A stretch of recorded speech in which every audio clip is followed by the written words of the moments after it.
Sveicināti, mīļie, sveicināti! Šis būs video visiem taro mīļiem. Nu, ko mīļie, šoreiz būs taro izlikums nākošai nedēļai. Un kāpēc nākošai nedēļai?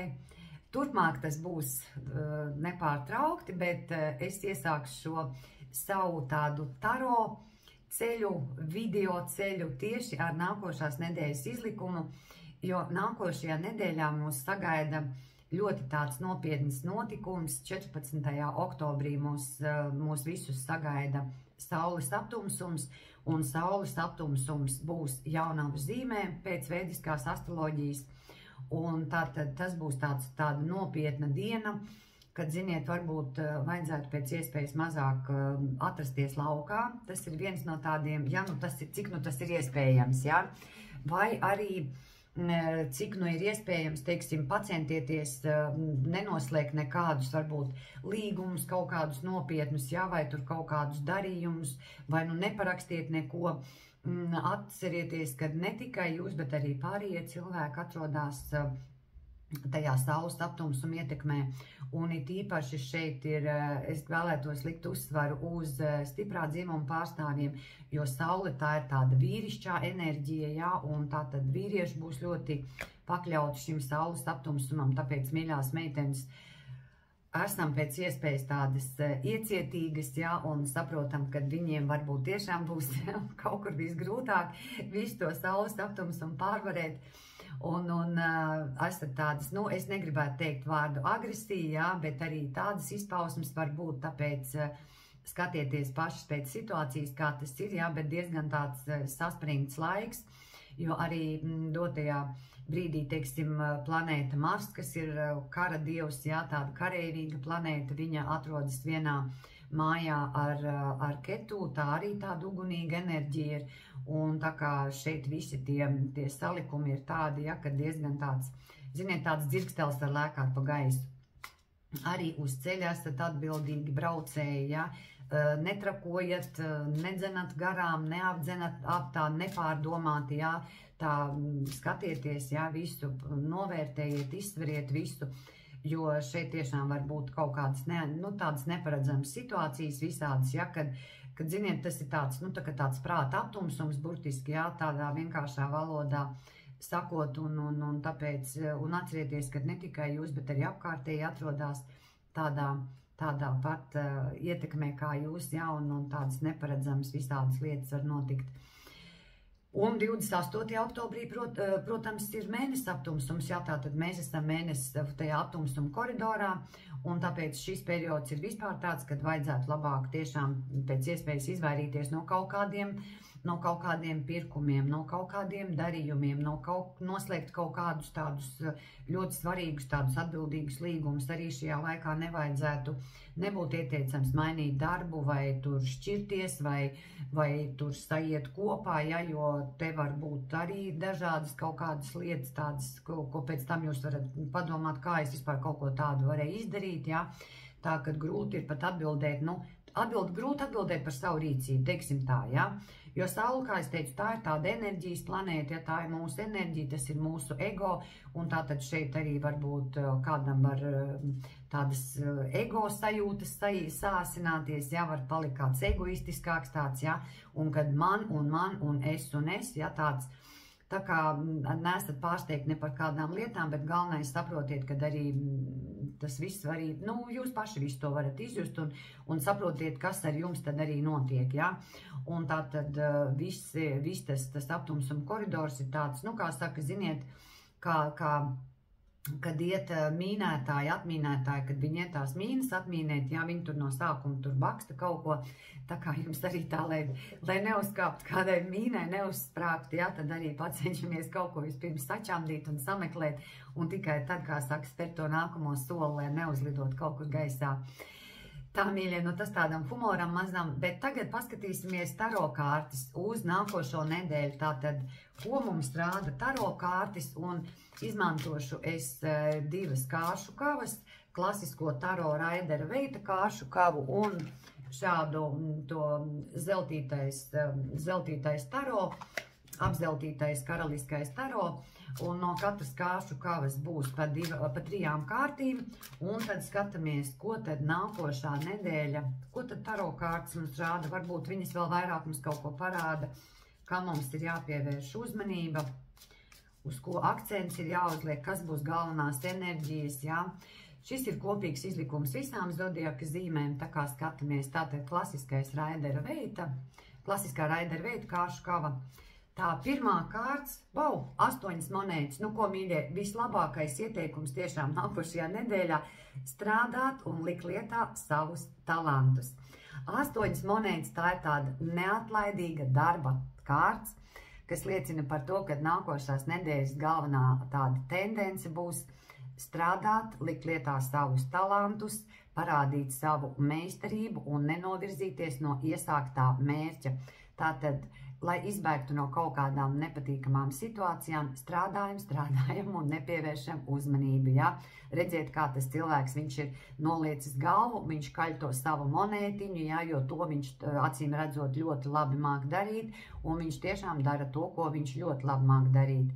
Tāpēc nākošajā nedēļā arī, kā jau es teicu iepriekš, dariet to, ko jūs vislabāk mākat, necentieties neko mainīt, necentieties iesākt kaut ko jaunu, bet lieciet lietā visus savus talantus. Tā, nu ko, skaista kārts iesākumā, ļoti skaista, kas arī liecina par to, ka nemainam neko, neuzsākam neko jaunu. Attiecībās arī, starp citu, šīs 8 monētas, viņi var norādīt uz to, kad jūs ļoti aktīvi strādāsiet, ja jums tur ir kaut kas, ko jūs gribat, teiksim, varbūt tur attiecībās kaut ko nostabilizēt, jā, nu tad jūs abi divi ļoti aktīvi, kā saka, strādāsiet pie savu attiecību uzlabošanas, nostiprināšanas, nostabilizēšanas, un ja jums tur viss ir kārtībā, neko nevajag ne stabilizēt, ne labot, ne uzlabot, jā, tad nu jūs abi divi darīsiet to, ko jūs vislabāk arī mākat, un, teiksim, nekādas te tādas krasas izmaiņas, nekas te pilnīgi nav gaidāms, un finansu jomā arī šī kārta rāda tādu stabilu finansiālu situāciju, kad jūs zināt, par ko jūs saņemat naudu, un jūs darat to, jo jūs saprotat arī, kad par to jums maksā, un kad jūs to vislabāk mākat darīt, un zināt, par ko jūs, kā saka, ar ko jūs nodarbojaties. Tā, un otrā kārts, 10 zižļi. Nu, ko, mīļie, man izskatās, kad jūs te esat paņēmis par daudz uz saviem pleciem. Tātad nākošajā nedēļā pavērojiet, ko jūs esat apņēmušies par daudz, ar ko jūs vairs nevarat tikt galā. Un ja jums ir grūti tikt ar kaut kādiem darbiem galā, vai tie ir mājas darbi, vai nu tur jūsu darbā kaut kas ir pa daudz uz saviem pleciem uzkrauts, nebaidieties par to teikt, nebaidieties lūgt citu palīdzību, bet šī kārts arī rāda to, ka ja jums, piemēram, ir varbūt kaut kas, ziniet, kādreiz mēs kaut ko apņemamies darām, jo mēs gribam sasniegt kaut kādu mērķi, tad šī kārts arī rāda uz to, ka, ziniet, nu jau tas mērķis turpat jau ir sasniegts, nu jau ir pēdējie soļi un viss jau būs galā. Tātad jūs jau esat pietuvojies savam mērķim un jūs jau esat viņu sasniedzis. Bet ja jūs vēl, teiksim, ja jūs esat tādā pozīcijā, ka jūs jūtat, ka uz jūsu pleciem tiek sakrauts varbūt kaut kas pa daudz, vai nu jūs tur esat kaut kādus pienākumus darbā, vai tur mājas tur kaut kādā jomā uzņēmušies par daudz, tad nu šeit arī nebaidieties prasīt pēc palīdzības. Neņemiet visu uz saviem pleciem, sadaliet tos darbus, vai nu tas ir mājā, vai nu tas ir darbā, ja? Tad necentieties glābt visu pasauli, necentieties visu kraut uz saviem pleciem, jo atcerieties, ka ne mājā, ne darbā jums pieminekli tiešām neviens neuzliks, ja? Tā kā, ja nu tā ir, jā, šīs kārtas var rādīt, kad jā, jūs ļoti labi mākat to darīt, bet izskatās, kad varbūt tiešām, kad esat apņēmies par daudz, tas, kad jūs to ļoti labi kaut ko, esat tāds sava amata meistars un ļoti labi ar kaut ko mākat tik galā, tas jau nenozīmē, ka uz jūsu pleciem var visu kraut virsū. Un ja jums ir par grūtu, tad droši arī sakiet, ja? Kā saka, nestiepiet visu to, neesiet tas ēzelīts, uz kuru var kraut un kraut, kamēr, ziniet, tur pamat zūd zem kājām un jūs krītat no pilnīgi bezspēkā no kājām nost. Tā, un trešā kārts, 5 zobeni. Mīļie mani, 5 zobeni, tā ir tāda konflikta kārts, kas liecina par to, ka zobeni tas vispār tās ir mūsu domas, tie ir mūsu vārdi. Tas ir viss, ko mēs sūtam apkārtējai pasaulē, ko mēs stāstam, ko mēs sakam, ko mēs runājam un ko mēs domājam. Šī kārts norāda, ka nākošu nedēļu varbūt tiešām jums gribēsies pierādīt savu taisnību. Ja? Tad, ja nu tā ir, ja nu tas ir tiešām kaut kas tajā darba jomā, kaut kas saistīts ar darbu, vai arī tur mājās ir, ja, esiet tādi, ziniet, necertiet tik asti, nesakiet visu tādās dusmās, jo atcerieties, ir saules aptumsuma periods iestājās, ja? Un, kā jau es teicu, šajā momentā jūs varat pat nepadomāt un pateikt kaut ko tādu, par ko jūs vēlāk nožēlosiet. Ziniet, ir tāds ļoti labs teiciens, iemācieties teikt patiesību maigos vārdos. Jā, ja jums ir kaut kas pa grūtu, ja jums tur ir kaut kas pa daudz, ja jūs tur vairs nevarat ar kaut ko tikt galā, vienkārši normālā cilvēcīgā valodā to arī pasakiet. Man ir grūti, vai tu man nevari palīdzēt, bet tagad neiet un, ziniet, nešaustiet visus, nestāstiet visiem to un nebļaujiet un nekliedzieet un nesitiet kāju pie zemes un necentieties tagad padarīt tā, ka visi apkārtējie ir vainīgi tajā, kā jūs jūtaties. Nevajag to darīt, pasakiet vienkārši, jo ticiet man, ja jūs pieņemsiet šādu taktiku, nu labi jūs pēc tam nejutīsieties. Pēc tam tiešām var nākties padomāt tā, kā es līdz tādam vispār nonācu, kā es vispār kaut ko tādu atļāvos cilvēkiem pateikt. Tā kā būs, ziniet, tādas smagas sekas šeit var būt. Tāpēc, ja ir kaut kas pa grūtu, ja ir kaut kas pa daudz, vienkārši palūdziet palīdzību, pasakiet lūdzu palīdz man, bet noteikti nemetieties tajā vārdu cīņā. Šī kārts arī norāda uz to, ka nākošu nedēļu tiešām var būt kaut kādas tādas konflikta situācijas, kad jūs ziniet, tā, jūs tiekat izaicināts burtiski uz to konfliktu. Un kad visi tie apstākļi, viņi saliekās tā, ka vienkārši jums nākās iesaistīties tajā konfliktā, tad nu pacentieties pēc iespējas mierīgāk un tā, ziniet, tādu toleranci ar tādu sapratni, ja? Jo es saku, jūs varat vinēt tajā, jūs varat uzvarēt tajā, bet vai jūs būsiet apmierināts ar to? Diez vai. Tā kā nu padomājiet, ja? Padomājiet, ko teikt, kā runāt pareizi, ja? Jo atcerieties, ar vārdu arī var nogalināt dažreiz. Tā, un tagad pastīsimies, ko mums rādīs šīs kārtas, ja, tātad tas zeltītais karaliskais taro. Viņš gan nav tur no zelta, kā saka, nav ne smakas, viņš vienkārši tā saucās, bet viņas ir ļoti skaistas, ļoti dzīves, tādas krāsainas kārtas, ļoti tādas runājošas. Un tad paskatīsimies 3 kārtas nākošai nedēļai no šīs kāršu kavas. Tā, mīļie, 3 kārtas. Pirmā kārtas. Tā, pirmā kārtas mums ir atkal 10 zižļi. Nu, ko, mīļie, izskatās tiešām, kad jums nākošu nedēļu nāksies jau atbrīvoties no kaut kādas nastas, ja? Tā tad redziet, šeit arī viņš iet, nabadzīgs pilnīgi jau tāds salīcis, viņam tie zižļi uz tās muguras, jā, vilnīgi tādu šķību ir padarījuši un pat spēcīgais alnis stāv un brīnās, ko viņš nabaks ir uzkrāvis uz saviem pleciem. Nu, ko 2 reiz atkārtojās viena kārts, tātad tas norāda tiešām, kad ir bišķiņ par daudz, ir kaut kas par daudz, esat apņēmušies par daudz, vai nu tās ir attiecības, vai nu tas ir darba jomā, bet, nu, jūs pārāk daudz kaut ko, nu, stiepjat uz saviem pleciem, teiksim jau kā ir. Un tad otrā kārts no šīs kāršu kavas. Vau, 6 kausi, mīļie, šī ir viena no manām mīļākajām kārtīm. 6 kausi, tas ir, ziniet, kad jūs nododaties tādām patīkamām atmiņām. Tas ir, kad atceramies, kā bija pie vecmāmiņas, kādi bija viņas ceptie pīrāgi, kā mūs lutināja, kā par mums rūpējās. Tās ir patīkamas atmiņas, kas ir saistītas ar pagātni, vai no ar bērnību, vai ar jaunību, vai ar kaut ko tik ļoti patīkamu, kad jums gribās vienkārši sēdēt un atcerēties. Man šī kārts nospēlēja ļoti lielu lomu manā dzīvē, kādreiz pastāstīšu, bet šī kārts ir tiešām ar tādām patīkamām emocijām saistīta. Tātad gribēsies, vai nu jūs varbūt satiksieties ar kādu cilvēku, kas izsauks jūsos tādas sajūtas, vai nu jūs dzirdēsiet kādu mūziku, kādu dziesmu, kas aiznesīs atpakaļ jūs tajās sajūtās, kur jūs bijāt laimīgi, kur jūs bijāt tādi bezbēdīgi kā bērni. Ziniet, kad kad nav nekādu rūpju, kad viss ir tik jauki un tik patīkam, un kad jūs bijāt laimīgi, un saule bija silta un gaiša, un puķis bija zaļas un dzeltenas, un viss bija skaisti, ja?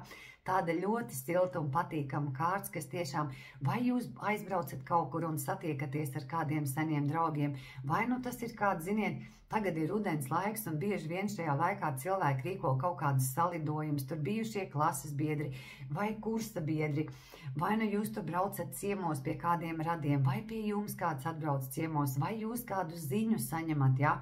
Un jūs tur atceraties, cik bija labi, cik mēs jauki un forši pavadījām laiku kopā, vai nu tas ir kaut kas ar jaunības mīlestību saistīts, ja es saku, kā izdzirdam kādu dziesmu, un mēs tur atceramies kaut ko, ja?